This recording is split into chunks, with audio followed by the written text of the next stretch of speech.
to the Potomac RPG Podcast. An ounce of prevention is worth a bag full of healing potions.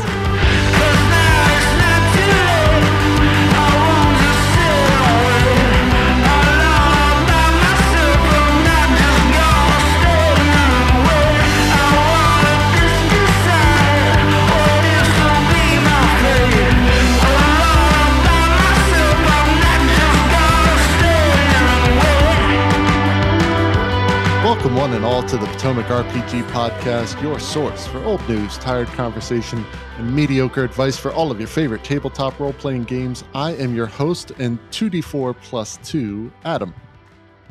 I am your medicine check, Ben. And I'm your failed con save, Tom. All right, guys, thank you for being on the show today. We got another interesting topic to cover. Everyone has, at one time or another, found themselves unconscious in a dungeon surrounded by monsters, a phrase that might sound a bit odd to some people, but not realizing we're talking about a tabletop game here. But regardless, all seems lost, and you're about to pull out your backup character when along comes that beautiful ray of light and hope that is a cleric who pops you right back up to fight again. So the spells and conditions that affect health can have some powerful effects on the game. So we're going to dive into healing and disease on today's show. Now, Tom, you've played a cleric before, so you've played that role of taking care of healing and disease. What's your opinion of the way healing and curing disease work in tabletop games?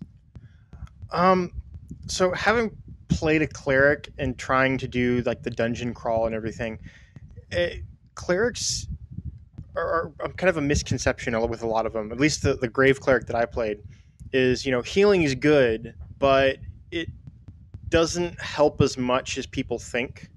A lot of people think, like with other games and other media, healing is what you need to, undo damage. In the true aspect of a cleric in D&D, at least, the best case is to try to prevent that damage in the first place. Because healing is one and done, and then then they're taking damage again. If you can prevent it in the first place with some sort of longer lasting spell, then you can really help the party stay longer. Sure. Yeah. I mean, I really like that point. Yeah, healing within D&D specifically is a bit of a point of contention because there's always that thing about just popping them back up. Healing someone who has 20 hit points is not as valuable as healing someone when they're down.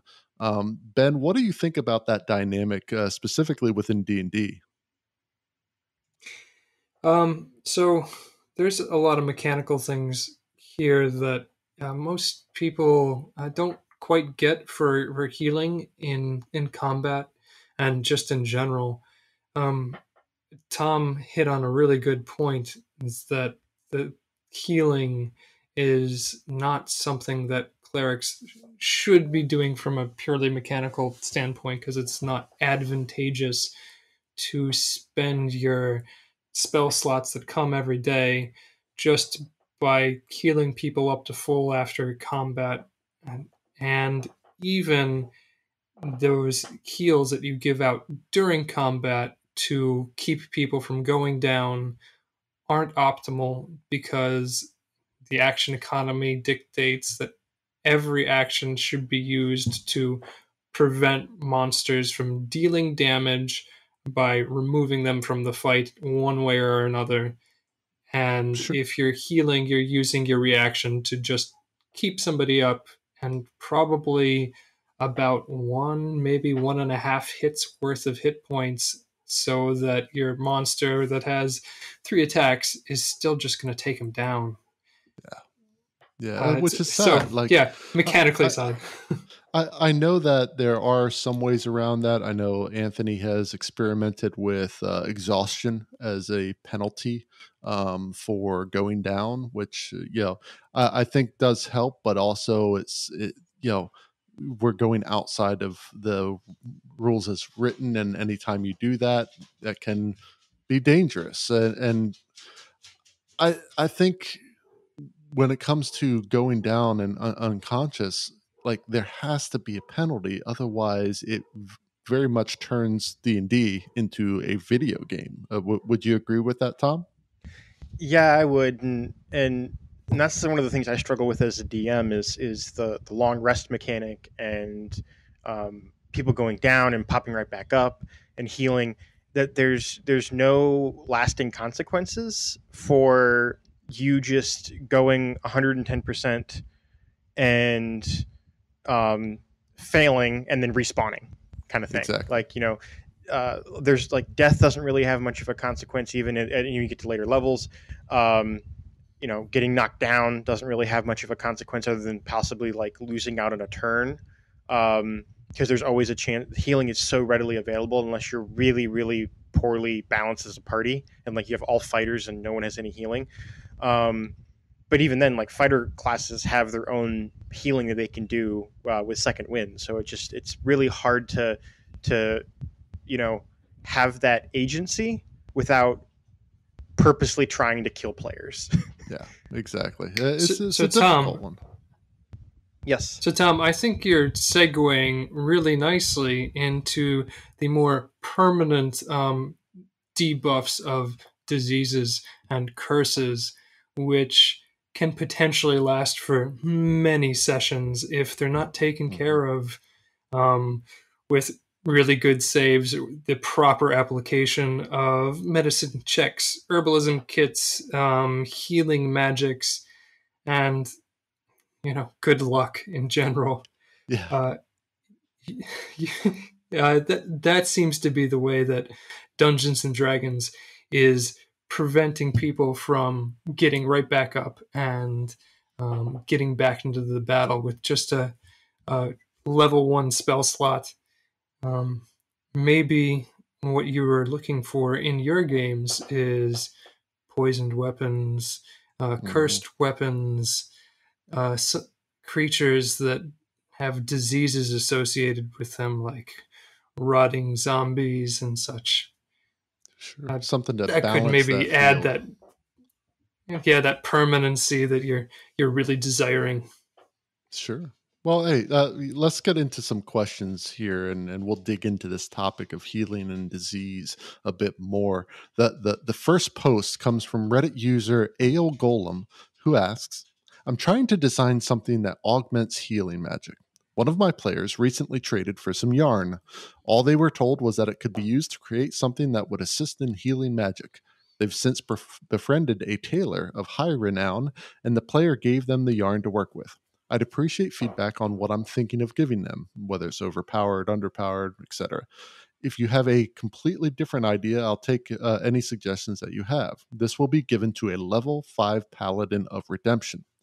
I'm thinking of returning several knitted bandages with a bespoke leather healer's kit. The kit will require attunement. The kit will cast the cleaning version of prestidigitation on any item placed in the bag. The user can spend 10 minutes applying bandages to a maximum of 3 individuals who need healing. At the end of this time, the user can cast any single target healing spell, and it will apply to all bandaged creatures. Alternatively, the caster may spend the entire 10 minutes on one individual, and the healing spell will be maximized. So, Ben, pretty interesting thing they're doing with the healer's kit here. What do you think of Ale Golem's creation? I really like this. Ale Golem deserves a round of cold ones for this one. There's quite a few things going on, and I kind of like them all. Having first tying it in with a tailor of high renown and giving him the yarn to work with, and kind of pulling that into a next step of a bespoke healer's kit and knitted bandages. That is the type of fun connection across sessions that is really great for characters and DMs to be integrating into the games. It really makes the magical items kind of have a little bit extra life to them. And mechanically speaking, it's fun to put like a prestidigitation, a cantrip level ability into a healer's kit. I mean, it's not even cantrip level. It's because prestidigitation can do a whole bunch of other things just to apply the cleaning bit of prestidigitation as part of the healer's kit. That's fun, completely not overpowered, and useful as well.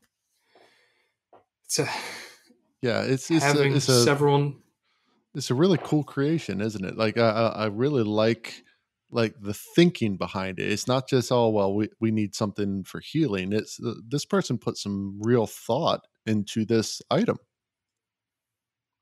Yeah, absolutely. I mean, he's thought about it from top to really bottom, and just so that prestidigitation thing. That's something that they now have a permanent a magical item, this bespoke healer's kit that they can carry for the rest of their campaign. However, there's this consumable part of the magic item which makes it even cooler. These knitted bandages that they can only apply and then cast a spell on top of it. So, I mean, there's real cost to that part of the magical item. You've got consumables, and you have a casting cost that is required to make use of those consumables. It's a really tailored and carefully balanced low-level magical item that he did a fantastic job. Yeah, I'm wondering with this whether it's going by the same rules in terms of 10 uses is usually what a healer's kit has. Whether that what happens whenever you've expended them. My guess from what's written is that like you can apply to 3 individuals, but it counts as 1 use to that healer's kit. So you got 10 uses out of this. So what happens after that? Does the item go away? Is it still good for prestidigitation, but nothing else? I don't know. I like the idea of consumable, though. I like the idea that this is not something that they're just going to have with them for the rest of the campaign. Because you are using it up. And I think by having it consumable, that's what helps balance this out. Tom, in terms of this creation and, you having been, playing a healer, what's your view on this bespoke healer's kit? I wholeheartedly agree with Ben that there's a lot of really good depth in here. There's depth in how they created the item, the details about cleaning the bandages, and the prestidigitation. I love having those little it sounds like a basic ability, but there could be some really cool creative applications even beyond the original intent of the item. The only thing that I disagree with you guys on is the concept of consumability. I don't think it clearly states that. What I'm stuck on is the purpose of the cleaning aspect of prestidigitation on the item. Why is it there in the first place? My logic would dictate that, okay, it's to clean bandages. Well, it's to clean the magic bandages that you used, so they can be used again. Oh. So my thought, and maybe this is something that they need to add in. I don't see any clause in here that would dictate that explicitly, that the bandages are one-time use. There is very detailed aspects of how long it takes to apply the bandages. So this is not a combat-ready system. Yeah. And then using the spell to another 10 minutes for maximized healing. So there is the cost here is more of a time cost. And depending on where you are, it's better than a short rest, because it's only maybe 20 minutes max for max healing on 3 characters for 1 spell slot. The way I perceive it is that the intent is you have 3 bandages, you can do 3 creatures, and then once those bandages are used, you have to put them back into the bag to be cleaned and revitalized for the next use. And I think adding a clause in there that connects the bandages to the prestidigitation use is that once the bandages are used once for 1 spell, then they must be put back in the bag for duration, maybe till the next dawn, to give the bag a chance to clean the bandages so they can be reused. Gotcha. Yeah, and I think that still balances it too because of the time constraint on it. This isn't like you said, it's not mid battle that you're doing this. And especially if they put something in there that requires a time frame for that prestidigitation to work, I think that's a really good way of looking at it. So either or, whether it's consumable or whether it can be cleaned, but there's a time to basically respawn those magic bandages. I think regardless of whatever way Ale Golem goes, you got a great creation here. Just kind of tighten up the language, I think, so your players don't take advantage. But I think you got something really, really good on your hands. I have news here. Oh, and the sound of Ralphie the News Goblin can mean only one thing. It is time for Potomac RPG News.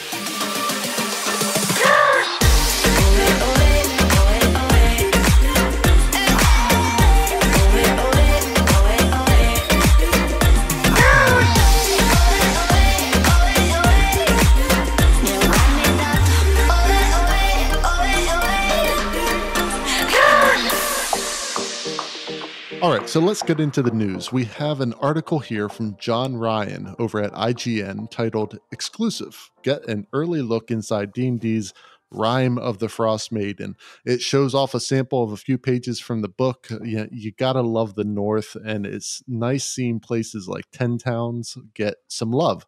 Tom, looking through these sample pages, how are you feeling about Rime of the Frostmaiden? So reading this article led me to immediately pre-ordering the book because I've been on the fence for a long time, and I'm like, I'm running other campaigns, there's other things I want to run. Do I really want to pre-order it, or I just want to wait and kind of get a bundle? Like, I was kind of on the fence with it because it was another book coming out, and I didn't really know much other than the hints at it. But reading through some of this, I was like, I want this. I don't care if I want to run the campaign just specifically from this adventure, or if I want to pull elements from it. I love it a lot. The flavor, I'm going to butcher the name, but the elemental creatures, the Chwinga. Yeah. I'm sure I'm butchering it, and I apologize if I'm butchering the name on that. But these entities make me want to learn more about them. They're interesting. They're mysterious. I immediately noticed on the challenge rating, their challenge rating 0. By default, if you look at any other monsters, at least to my knowledge, if they're a challenge rating 0, they give you 10 experience if you kill them, or whatever have you. This is a 0 experience creature, which I don't know if that's a new thing or if it exists anywhere else.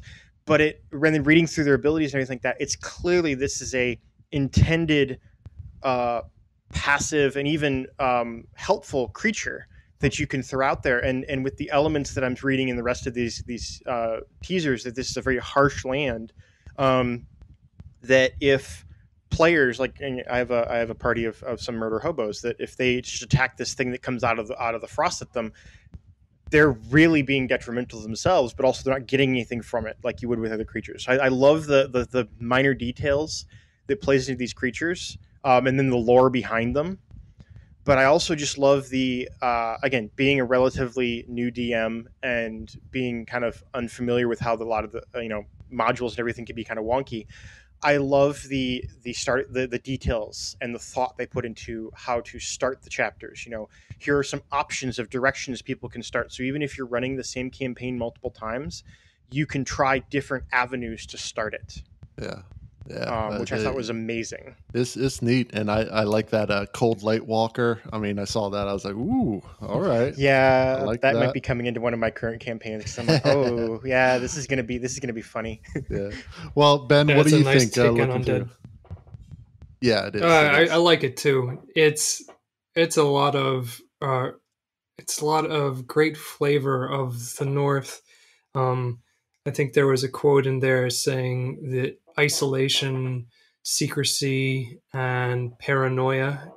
I really get that flavor coming off of it, where the world is a harsh place and everybody is bundled up in their furs to prevent themselves from getting completely frostbitten anytime that they go outside, and you don't know who really is under those furs. It could be some sort of nefarious creature and not your neighbors. Mm-hmm. And then to add that little bit of levity of the chwinga in there, that's so much fun. Just to show that this terrible climate is still full of magic and excitement and little bits of levity in there.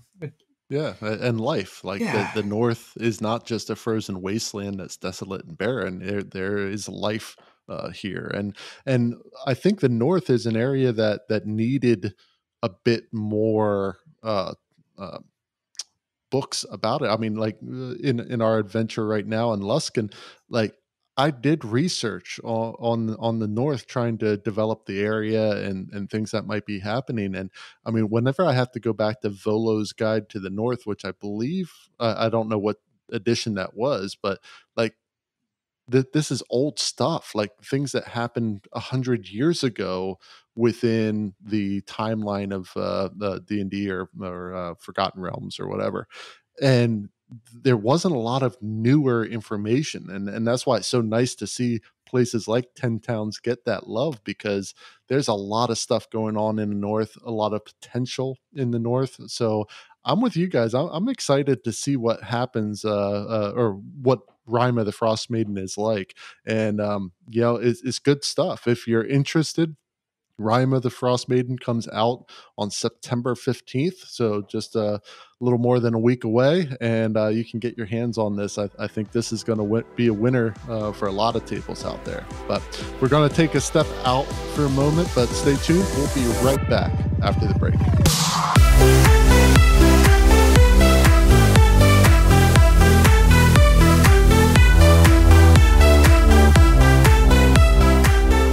As any tabletop role player would know, coffee is an essential commodity for those 4-hour sessions we all go through. And a great place to get that coffee is foundfamiliar.com. Found Familiar is a couple of people with a passion for coffee creation and D&D, and they've teamed up with favorite artists from all around the world to bring specialty grade coffee that celebrates the creativity sparked by Dungeons & Dragons and other TTRPGs.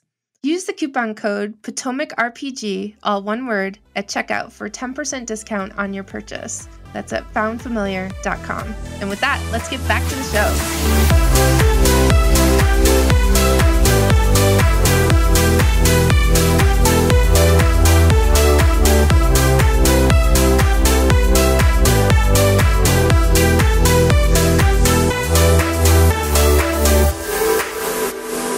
All right, how about another question? This post comes from Reddit user iMeMine, who asks, how easily can a cleric distinguish a disease from a curse? The Baron's concubine has symptoms of illness, confusion, and delirium. She has been cursed by the Baron's servant. The cleric PC attends to the ill woman and casts Lesser Restoration with no effect. The player is puzzled about why the spell didn't cure the condition. But would the character think of the curse hypothesis?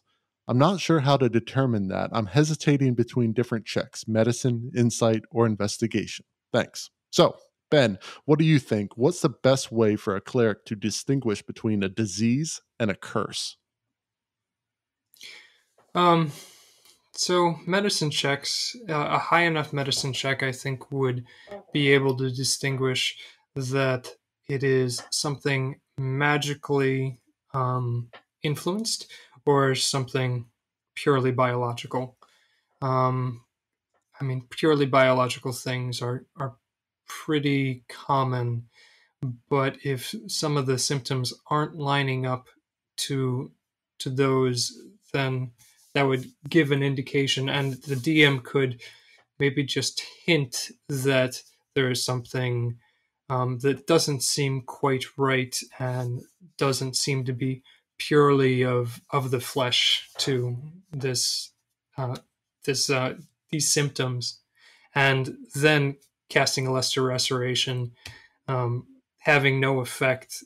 That would be a pretty clear indication that there's something else going on. It's magical, probably a curse, and it's up to the DM to then plant those little breadcrumbs of clues about it or not.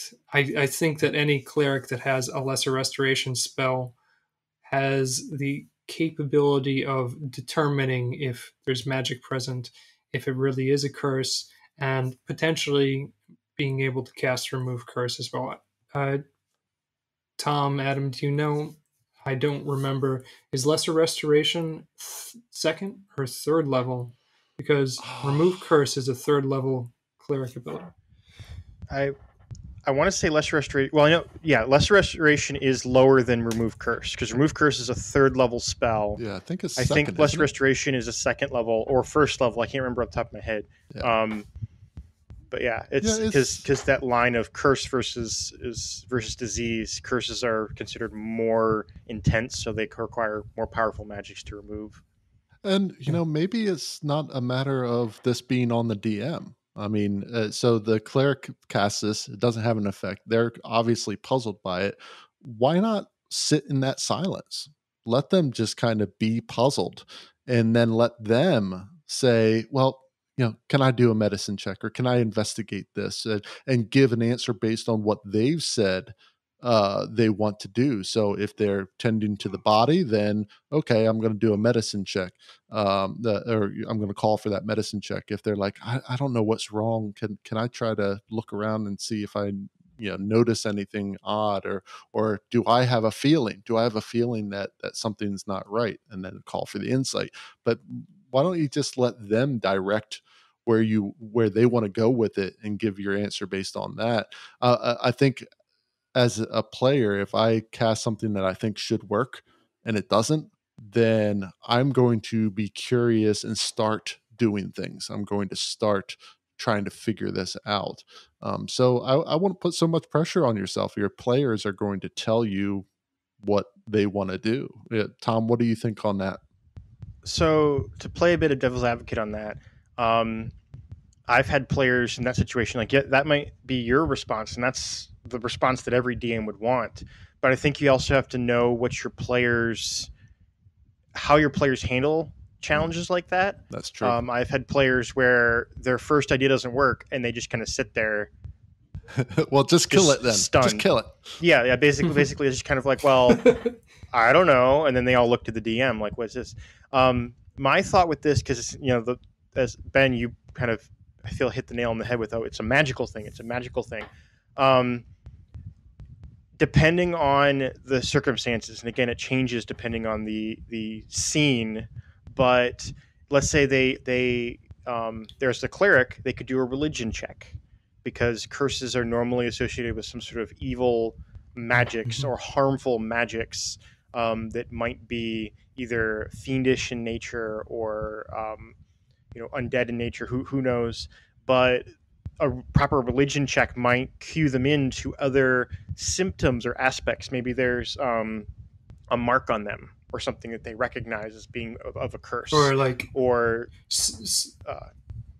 some aspect of a historically religious instances of cursing that had very similar symptoms. There's lots of stories about demons and devils and possession and disease being caused by some demon or devil. That could be a way to say, oh, this has happened before in one of these religious stories that I know. This is exactly the same. This is what they did there. Let's see if that can do something. That's a good idea. And to include the rest of the party too, depending on the party makeup. If you have a wizard, have them make an Arcana check. Kind of just the cleric is stumped and they're thinking about it, and just out of the blue, be like, hey, to the wizard, be like, hey, make an Arcana check, and just kind of sideline him a bit, or come out of left field, and then based off that Arcana check, they might, or maybe they cast Detect Magic, and they can actually sense the effect of magic on the person. Yeah, and that's a good way to lead players as well. So let's say you have one of those players who doesn't know how to follow up and dig deeper. Just call for the check that you want based on the effect that's present. So I don't think any of the three that they mentioned in the post are wrong. Like any medicine, insight, all of them work. So just pick one and go with it, really, right? Yeah, it's really the justification that you or the player gives that determines what type of check. Yeah, absolutely. So hopefully that helps. Mine. I think you're in a good spot. I don't think you can really go very wrong on this, and would love to see how your players ended up figuring out about this disease or curse, I should say, whether they ever figured it out for you. So we're going to move on to something else. Diseases can be a difficult thing to come up with sometimes. Official ones can be a bit lackluster. So let's see if we can make our own diseases. In our long-running segment, Let's Build Something.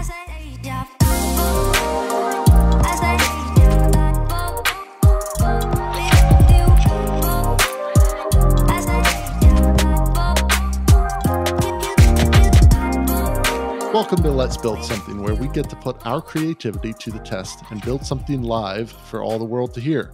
In this week's segment, we're going to build ourselves some custom diseases to put into our game. So here's how it'll work. Tom found this handy article on dndspeak.com called 100 Diseases. But we don't want to just pick one of those, but it can help us create some new ones. Each of you will roll 2d100 on the table to get the 2 diseases from the list.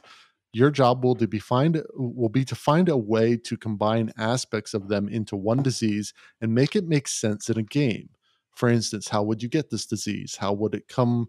Would it come from a creature or a type of poison, magical, mundane, etc.?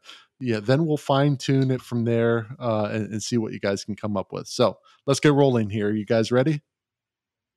Oh yeah, this is gonna be fun. Oh, all right, pull out your dice. So you guys go ahead and grab those 2d100 and give it a roll. All right, so let's go with Ben first. What did you get? I got a 3 and a 9.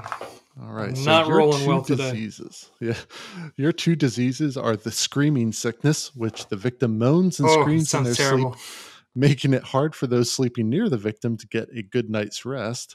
And then number 9, hydrophobia. You are afraid of any body of water larger than a small puddle. Disadvantage on ability checks when in or on water. That sounds like a difficult combination to make. So be curious to see what you come up with. Tom, what did you roll?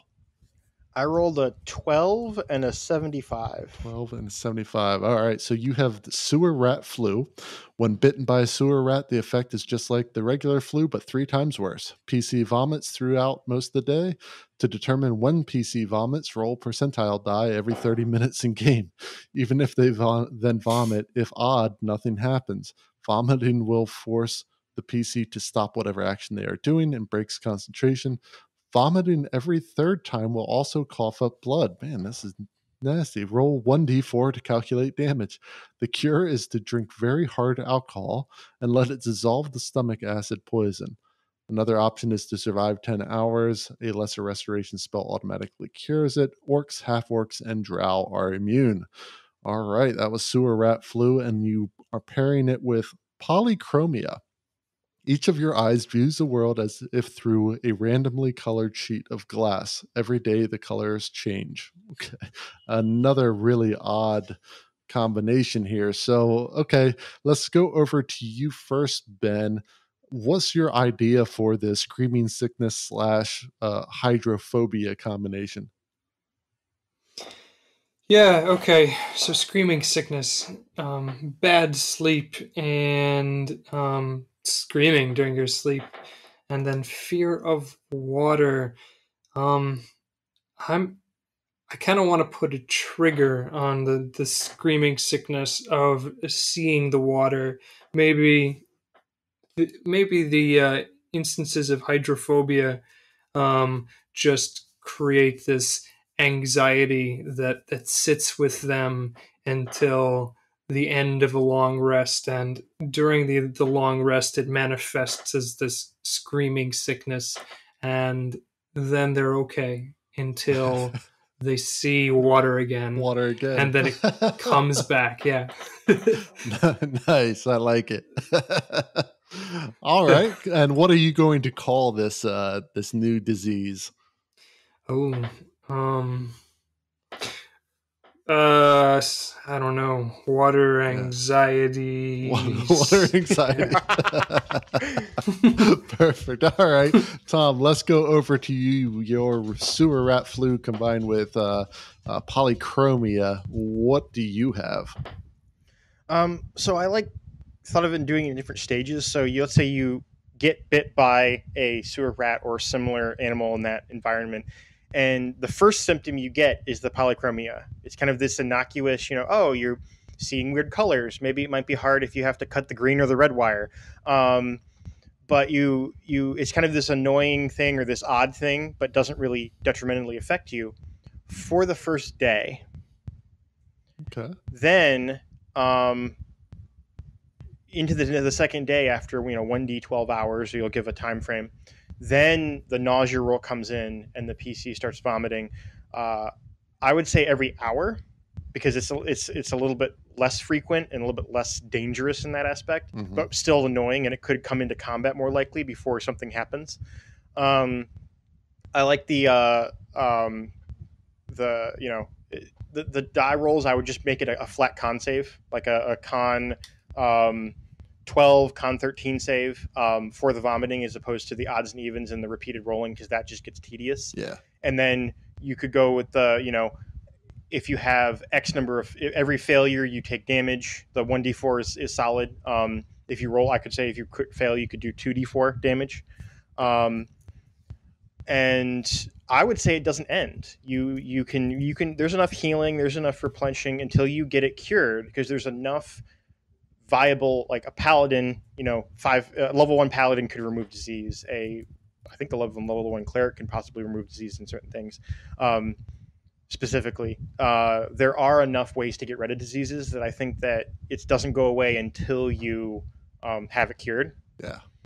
I do like keeping the aspect of certain races being immune to it, though. That is actually really cool, because it breeds into the aspect of the world has its own, environment and ecosystem separate of what you're doing.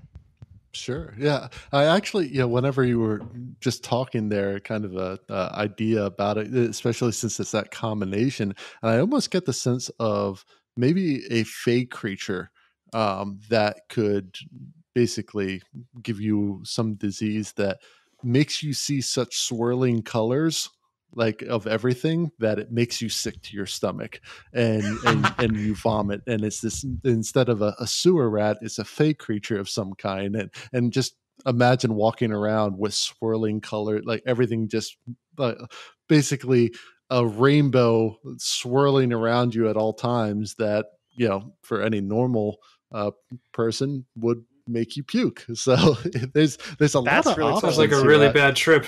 Yeah, exactly. Yeah, well, what are you going to name yours, Tom? Since I put Ben with on that the spot. inspiration, it could be Fey Fever. Fey Fever, nice. Fey Fever, or I like it. Or Rainbow Vertigo. Sweet. Well, and this.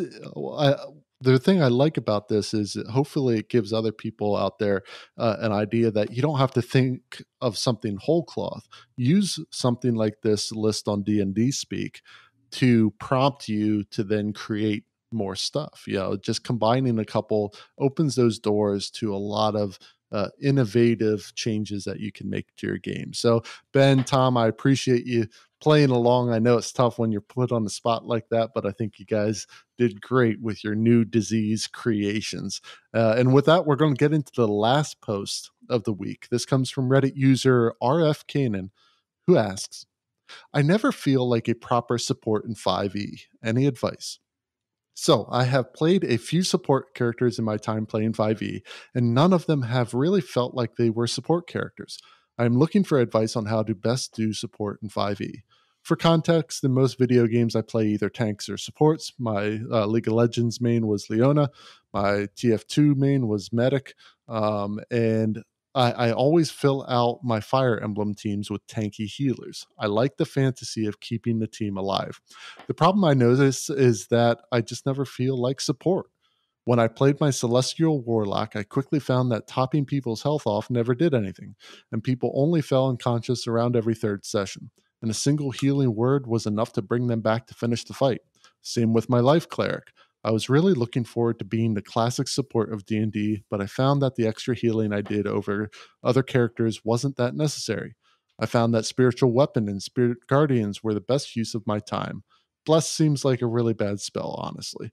I basically felt that I didn't need to be better at the stuff the Life Cleric made me better at, and I would have been better off with a different subclass. The closest I have really felt to a support in 5e was my Necromancer wizard with his wall spells, debuffs, and haste, but he wasn't able to heal, which feels weird on a support character. It seems like every time I play a character I want to be support, it is just better to hit the enemy instead. This isn't just one group either. My home game switches DMs all the time, and I play Adventurers League as well. Any advice for feeling like a support? Any good classes or spells, buff, healing, debuff, etc., to look out for? Any strategies? Man, I really feel for this person. I love support classes, and it seems like they do too, but are having trouble making themselves useful. So, Tom, do you have any ideas to assist RF Kanan on this one? Well, starters, I'm mildly offended that they said that Bless was a bad spell. Bless is one of the Yeah, me too. Having used Bless in multiple occasions as a cleric, as a bard, as many other character classes, Bless is one of your better. Again, even for like especially for a low level spell, support. Your a good number of your party members have a bonus to their saving throws. They can resist things better. They're more likely to attack more efficiently. The counterpoint to that would be Bane, if you want to be more offensive with your support or debuff spells. Honestly, bards and clerics both get a good number of them. I feel like, though, to kind of pick apart the question a little bit, I feel like you have a good idea of what a D&D 5e support class should be with your wizard, like with the debuffs, like, or with haste and walls and everything like that. You're more of a support class in D&D 5e is more of a battlefield control than a healer. Mm-hmm. And I feel like that misconception, that juxtaposition between video games and other media, whereas we said in the beginning of this podcast, healing in D&D is not really a support thing. It's more of preventing that damage. So Bane, so that the enemies are less likely to hit you. Hasting or blessing your allies. Bards are excellent if you want a support class, because they not only have really good support spells like Fairy Fire, where you can give advantage to your allies, but you can also do Bardic Inspiration to give them bonuses to their attacks and saving throws or checks. And even cantrips like Guidance and Resistance are really, really helpful outside of combat. I think getting that over that hurdle of, support equals healing, or support has to be healing, is something that you'll have to work with, and that healing is kind of after the battle, or healing is only if someone goes down. Yeah. Everything else, but I understand one point that they made, that, they feel like they're not doing enough. And this is a kind of a flaw, or a fundamental aspect of 5e, is if you do a lot of your support buffs and debuffs are concentration. You only get one of those. So turn one, you throw out a Bless or a Bane or a Fairy Fire. You don't really have much else you can do in terms of support for the rest of the combat unless you lose concentration. So I do understand that aspect, and just recognizing that once you get your support spell in place, what else can you do, and trying to figure that one out. Yeah, I agree. Well, Ben, what do you think on this question? Like, what's your view of support characters within D&D? I definitely agree with everything that Tom was saying, and support characters are a lot of fun. I agree that just bouncing people up to life, doing top off for healing, that's not the best use of a support. Buffing, debuffing is really the way to go in D&D, and I think that RF Kanan wants to play a paladin. He loves tanks, he loves supports, he loves healing. All of these things are a paladin. Big sword and board guy in plate mail who can lay on hands to bring people back up, who has a range of cleric-inspired spells like Aid, which gives everybody some extra hit points, does not have concentration. If you cast that every time, it's also got a really long duration too, so you can cast that and then battle can occur later and you still have your concentration slot to use. You're only a half caster, but you can get up into the face of any of the big bads. You can take a whole bunch of damage and you can come to the aid of anybody who's fallen. And at what I think it's 6th level, you get the incredible aura ability where you buff everybody around you. You increase their saving throws by your charisma bonus. That is just Huge. Amazing support. It's really powerful.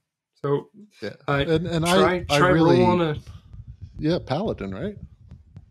Mm-hmm. Yeah, absolutely. One thing, because you just got my mind turning now a little bit, and let me just spitball this real quick. A bard fighter multiclass. You take a battle master fighter. So the bard, you have all your support spells, your concentration spells, your bardic inspirations. You're throwing left and right things to help the party and harm the enemy. Battlemaster has a lot of techniques that when you hit with a weapon attack, doesn't matter if it's melee or ranged, you could have a crossbow, whatever, but there's a lot of abilities that are also debuffs. So there's disarming, there's tripping, knock someone prone, and they're not consuming spell slots.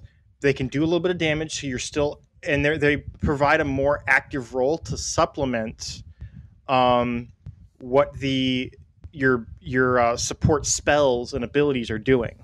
So you could fairy fire, and then you could shoot someone with a crossbow and use the Battlemaster ability to trip them and make them go prone. Or let's say the fairy fire doesn't get off on them, or you disarm them, or you distract them and give your allies benefits. So there's a lot of cool manipulation and battle tactics you could do in more of an offensive build with support. And then if you did a fighter first, you could also get the armor and make them tanky all the same. Yeah. Well, and I'm going to throw in a recommendation for Artificer here, just because it's something that I've played and as a support character has come in mighty handy from time to time when you're able to create those turrets that provide healing buffs to everyone within range, while pairing it with some of your other abilities is still a support class, but you don't feel useless. And we talked last night, guys, about the UA for Circle of the Stars Druid, another very cool battlefield healing abilities with the Chalice form that gives you a bit more on your healing spells. But all of my characters that have been support characters have been really memorable to me. Like they really stand out to me as super useful, and that's why this question kind of I have trouble understanding it because I've always felt useful as a support character. Now, I will say with Tom's comment in terms of once you have a concentration spell out there and they're blessed and everything, it's hard to find things to do, and that is true. Once you've done that, it's kind of your options are severely limited. But like if you don't, it's not just cleric. Like just because it's a cleric doesn't mean that's the only support characters out there. There's so many different classes to choose from. Tom's idea of a bard fighter, perfect. That when you can command people, move people around on the battlefield, that's another form of controlling the fight as a support. There are a lot of cool options out there. So kind of dig a little deeper. It's obvious you're not feeling the cleric, and there's nothing wrong with that.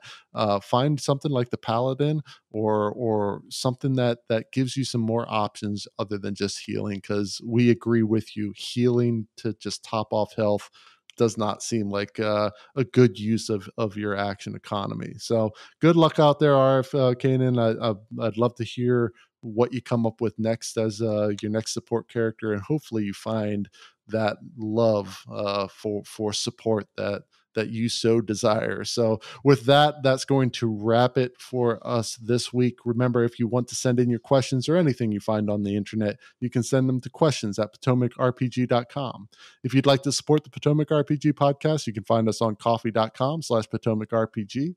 And lastly, you can follow us at Potomac RPG on Twitter, Instagram, and YouTube. So thanks for being on today, Ben and Tom, and thank you to the rest of the Potomac RPG crew, and of course, all of our listeners out there. For the Potomac RPG podcast, I'm Adam. I'm Ben. And I'm Tom. Until next time, keep those dice rolling, keep those stories coming, and never stop playing. Tom's dying over that. All right. Disease. That's appropriate. Yeah.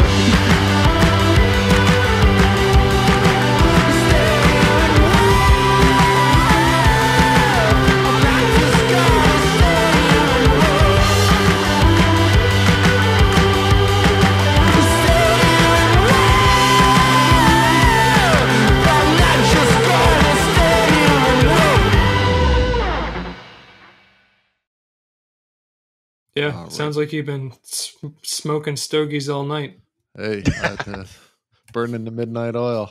DMing and running a podcast. Jeez, man. The 20 years of smoking cigarettes didn't help either.